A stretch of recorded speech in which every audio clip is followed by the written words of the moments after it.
Hello, તો સ્વાગત છે તમારું મારા મિની બ્લોગમાં. અમારા ઘરે રાંદલમાંના પધરામણી કરવાની છે. આપણે રાંદલમાં તેડવાના છે. તો જો ગોયણીને દેવાયની તૈયારી ફૂલ ચાલી રહી છે અમારા ઘરે ને, એટલે મારા મમ્મીના ઘરે. અને સાથે સાથે આપણે કરવાનું છે ધર્મરાજાનું ઉજવણું પણ.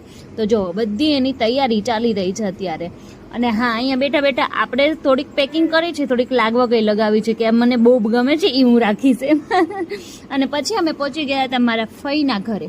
તો ફઈના ઘરે ગયા ને તો અમારા કુસુભાઈ મારા ફઈની છોકરીને એટલી હેરાન કરી દીધી ને, બધાએ હાથ જોડી દીધા. અમારે કેવું છે, જઈએ ને ત્યારે અમે પગે લાગીએ અને પછી જાવા ટાણે બધાએ અમને પગે લાગી જાય. અમે એટલા બધાને હેરાન કરી દઈએ.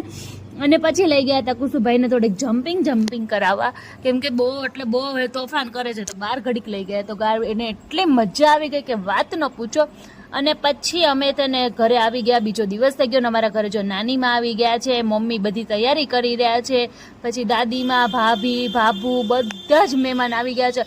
અને ઘરનો માહોલ એકદમ પ્રસંગ હોય ત્યારે અલગ જ હોય. અને સાથે ધર્મરાજાનું ઉજવણું હતું ને, તો જો ગોરદાદા પણ આવી ગયા છે અને એ ખંડ પૂરે છે. અને આ બધું તમારે વ્લોગ જોવો હોય ને તો મારા ફૂલ વ્લોગમાં તમારે જઈને મારી ચેનલમાં જઈને જોવો પડશે. અને બીજા મહેમાન બાકી હતા, ભાણકીઓ મારી, તમારી ભાણી બહેન ને બધા આવી ગયા છે. જો અહીંયા બધા એકબીજાને મળે છે અને બહુ મસ્ત માહોલ હતો. તો આ મારો ફૂલ વ્લોગ જોવાનું ભૂલતા નહીં. મળીએ નેક્સ્ટ વ્લોગમાં.